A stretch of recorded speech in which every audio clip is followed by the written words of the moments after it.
Welcome, everyone, to a Monday morning episode of the Call Sheet Podcast here at the Fans First Sports Network. Kevin Smith, your host. We are getting closer and closer to the NFL draft, just 2.5 weeks away. And our Monday morning quarterback episode today, and really for the next couple of episodes as we lead up to the draft, we'll look at a GM's perspective. I actually said Monday morning quarterback. I meant Monday morning GM. That's our off-season show. Monday morning quarterback is our in-season show. And if we're putting our general manager hat on in the run-up to the draft, we need to start thinking like GMs, thinking what do GMs need? How are they assessing prospects? And on today's show, we're going to look at the top 10 teams drafting in the first round. And we're going to pick a player who we think best suits their needs. I'm not going to call this a mock draft. I don't know how the board's going to play out, but I'm just looking at, like, if I could pick one guy to assign to each one of these teams drafting in the top 10 based upon who I think will be there, right? Like, we're not going to assign Fernando Mendoza to the Browns at pick number 6 because he's not going to be there. Of the guys who are likely to be there, who's a great fit for each one of these teams drafting in the top 10? That's our show today, Monday morning GM. So, of course, let's start with number 1 and the most obvious pick. We all know that with the top pick in the draft, the Las Vegas Raiders are going to select Fernando Mendoza. Is that a good fit? I mean, he's the best quarterback, and the Raiders need a quarterback, and so they're going to take him. He may be the only true franchise quarterback in this draft, but is it a great fit? Oftentimes, you see quarterback-needy teams take a quarterback, but then fail to develop that young man because he just doesn't fit their system, or he doesn't have the skills required to develop within that system, whatever it might be. But I would argue that Mendoza is a really good fit in Vegas because he's going to mesh well with Clint Kubiak. When you look at what Clint Kubiak did with Sam Darnold this past year in Seattle, and then you look at Darnold's skill set, well, he's a big guy. He's got a big arm. He has learned to become a very smart quarterback. He reads defense as well. He's cerebral. He doesn't have elite movement. I mean, you're not designing runs for Sam Darnold, but he can move around the pocket. He can escape the pocket when needed. He can run some boot concepts. All of the things I just said about Sam Darnold seem to be true about Fernando Mendoza. I say seem to be because we don't really know. He hasn't played in the NFL yet. But it feels like coming out of Curt Cignetti's system at Indiana that he is well prepared for an NFL scheme, that he has a lot of the intangibles that'll be necessary to succeed from the pocket. I think that's a really important point to emphasize. The overwhelming majority of quarterbacks who are successful in the NFL make their living from the pocket. Yes, you get these really athletic guys who can get out and make plays off platform, or who can extend plays in the pocket the way Josh Allen does in and out of the pocket. But the meat of the NFL game at quarterback is played from the pocket. Can Mendoza do that? It really looks like he can. It looks like he's going to be well suited to be able to operate from the pocket, and you pair him with Kubiak, and you give him a good running back in Ashton Genty and a reliable tight end in Brock Bowers. And obviously the Raiders, as they go, are going to need to build out their wide receiver room. It's not real talented right now, but for the moment, it feels like you're going to give Fernando Mendoza what he needs to succeed. And the best part is they've just signed Kirk Cousins, which means Mendoza doesn't have to start right away. He'll be given some time to develop. I think that's a great landing spot for Fernando Mendoza. All right, who's picking number 2 in the draft? The New York Jets. They have a lot of needs. They could address the wide receiver position here. You look at the Jets and their depth chart at receiver, and you have a stud in Garrett Wilson, but what do you have behind him? You got the Mitchell kid who they signed from the Colts. You got Isaiah Williams. You got a bunch of guys you probably never heard of. Irv Charles, Jamal Pritchard, Arian Smith. These are not household names. Sure, they could take a wide receiver, but is there a wide receiver worth taking at number 2 overall in the draft? I would argue no, there's not, which means now you start to say, well, what else do we need? Well, all right, from a GM's perspective, you have to consider not only your own roster, but the rosters of your division opponents, because that's more than a third of your games are going to be played in your own division. All right, who do the Jets have to combat? Well, they have to combat Josh Allen in Buffalo, Drake May in New England. Those are 2 really good quarterbacks. And Malik Willis now in Miami is a bit of a wild card. You don't know what you're going to get there, but you know that the potential is great. You know Malik Willis can hurt you out of the pocket. You got to get after the quarterback. If you are the Jets, you need to think edge rusher here. You need to think, how do we get after these elite quarterbacks that we're going to face in the AFC East? Now, you've got one pretty good edge rusher in Will McDonald. Pretty good edge rusher, been very productive so far in his NFL career. But on the other side, Joseph Asai, not so much. And then you've got a bunch of backup types behind him. I think that you could take either Arvell Reese or David Bailey, right? Bailey out of Texas Tech, Reese out of Ohio State. Both are elite edge rushers. Bailey had the better college production, 14 and a half sacks this past year. Reese may just be the better overall prospect. Where are we going to be a couple years down the road? I think they're both going to be really good. I will give Reese to the Jets. I think Reese, just because of the upside, the potential to be a full player, an all-around player, used creatively in Aaron Glenn's scheme, may be the better pick. So let's peg Reese to the Jets. And then we get to Arizona at number 3 overall. And you can really make the same argument for Arizona as you can make for the Jets. Cardinals, first and foremost, need a quarterback, as do the Jets. You're not going to get a quarterback at 2 or 3 overall in this draft. It's a 1 quarterback draft, and he's going to Vegas at number 1. They could use an offensive tackle in Vegas, but again, or I should say in Arizona, but again, let's think about the division. Who do they have to play? The Rams, that's Matthew Stafford. The Seahawks, that's Sam Darnold. The 49ers, that's Brock Purdy. You got to get after the quarterback. If you are Arizona, you need to get after the quarterback. And like the Jets, they've got one pretty good rusher in Josh Sweat, who had 12 sacks last year. Well, what do they have on the other edge? Not much. Darius Robinson hasn't been great so far in his career. They could really use an upgrade. You get Josh Sweat and David Bailey as your edge rushers, and now the pocket gets a lot less comfortable for Stafford, who's going to be 38 and certainly doesn't have the mobility he once had. Darnold, who's okay moving around. He's not an elite athlete. He's not going to look to get out of the pocket a lot. And the same thing for Brock Purdy. In Stafford, Purdy, and Darnold, you got 3 quarterbacks that like to live in the pocket. Well, if you compare David Bailey with Josh Sweat, you can make that pocket a lot less comfortable.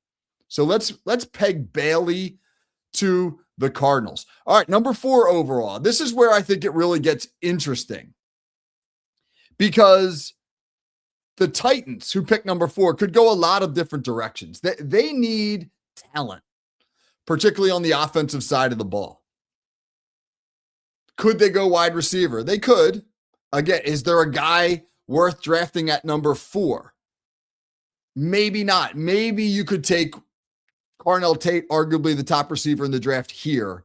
But the guy I like most for Tennessee is Jeremiah Love, the running back out of Notre Dame. Jeremiah Love. You have Tony Pollard. He's a good back. I'm not going to say he's a great back. He's well-rounded. He can be a receiver. He's a runner. I think he would slot really, really well as your complementary back, not necessarily your feature guy. What do you need to give Cam Ward? You need to give Cam Ward weapons. You signed Wan'Dale Robinson, very good receiver, quick slot type. You've got Calvin Ridley. Let's get a bell cow running back. You want to give the quarterback a best friend? Give him a running back who can soak up 20 to 25 carries per game, with whom you can use the clock, the play clock, shorten the football game. If you're not super talented, shorten the game. How do you do that? You do that with a great running back. Jeremiah Love to Tennessee, I think, is a great fit for a team that's not yet there totally from a talent perspective, a team that's building the offensive line. The offensive line, they've invested some pieces in it now, is getting better. The quarterback can't do it all. The wide receiver room, not quite there yet. What's the better value pick here, the wide receiver or the running back? For me, given Tennessee's situation, it's the running back. Which brings us to the Giants at number 5. They're said to be very enamored with Jeremiah Love, and if Tennessee doesn't take him at 4, the Giants could take him at 5. The Giants have 2 pretty good young backs already, Cam Skattebo, Tyrone Tracy. Skattebo coming back off a nasty leg injury. We'll see if that limits him in any way. But where they could really benefit Jackson Dart, their young quarterback, who's going to be the franchise guy there, is with a high-end wide receiver. You've got Malik Neighbors, stud. Behind him, you've got some veteran types who could be your third guy. Darius Slayton, never had more than 50 catches in a season. Darnell Mooney had one big year with Atlanta a few years ago. His production has fallen off. He only caught 32 balls last year. They slot better in as your third and fourth guys, not as your second guy, not as wide receiver 2. You want to give Jackson Dart the opportunity to grow, get him another elite receiver. Carnell Tate, most well-rounded wide receiver in this draft. Give him to the Giants. You got a pretty good defense in New York. Build out that offense. All right, at number 6, Cleveland Browns. I'm sure they would love Carnell Tate. They don't have a really deep wide receiver room. They would love to add Tate opposite Jerry Jeudy. I think he's going to go. So who do you go with now? Well, you look at what's happened in Cleveland this offseason. They hit free agency. 4 out of their 5 starting linemen were free agents. A couple guys left. One of them retired. They've plugged some holes, but they need their next Joe Thomas. They need their next cornerstone offensive tackle, a guy that's going to be there for a decade and just be a dude. You can write his name in Sharpie. We got our left tackle. We don't know who our quarterback of the future is, but we know we got a left tackle that's got his back for the next decade. And for me, that's Francis Mauigoa out of Miami. You get Francis Mauigoa at number 6 overall. He's a plug-and-play day 1 starter. He's got your quarterback's back for the better part of a decade, maybe even longer. That just makes too much sense to me. You got to think, again, if you're a general manager and you're picking anywhere in the draft, really, but particularly high, you need to assess fit and talent and scheme and all of that stuff. But you're really thinking to yourself, what gives me the best value right now? There's a lot of good players, right, that you can choose. A lot of good players. But who fits us the best, and with what pick do we get, or with what individual do we get the most value? I think that's Mauigoa to the Browns at 6. And I think it's Caleb Downs to the Commanders at 7. The Washington Commanders. When you look at their roster and you look at their needs, there's some directions you could go, and they could add a wide receiver there. Sure, you could add a wide receiver. They need another guy to play opposite Terry McLaurin, give Jaden Daniels a weapon, etc. But But in the division they play in, you've got high-powered offenses in Dallas and Philly. You need a general, a field general, a back-end guy with whom you can get creative, with whom you can plug into the lineup and he'll get everybody else lined up. I saw Caleb Downs interviewed earlier this year, and they asked him, what's your most important job? And he said, my most important job is to get everybody else on the same page. This is a guy who understands I'm the quarterback of the defense. And for a Dan Quinn defense, that's really important. I mean, Dan Quinn's a defensive-minded head coach. Give him a field general. And I think that Washington team improves significantly overall. And he's too damn good to pass up. Caleb Downs to the Commanders at number 7. New Orleans Saints at number 8. Kellen Moore, head coach.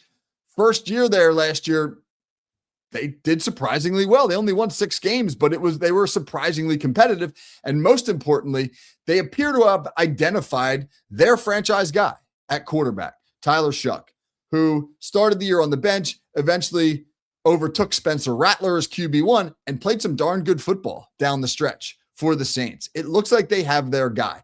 They've gone out. They've added Travis Etienne to that offense at running back. They still have Alvin Kamara. But what don't they have? A wide receiver to pair with Chris Olave. Tell me if you recognize any of these names. Mason Tipton, Devon, I don't even know how to pronounce his last name, Vele, Vele. Kevin Austin, Trey Palmer. Do you know any of those names? Those are New Orleans wide receivers not named Chris Olave. Get Tyler Shuck some help in the receiver room. And the guy who will absolutely be sitting there at number 8, who I think would be a great fit for a Kellen Moore offense, is Makai Lemon from USC. Dynamic slot receiver, great run after the catch guy, good in a quick passing game because of his ability to catch and run, create separation, win contested catches. Not real big, 5'11", 190-ish.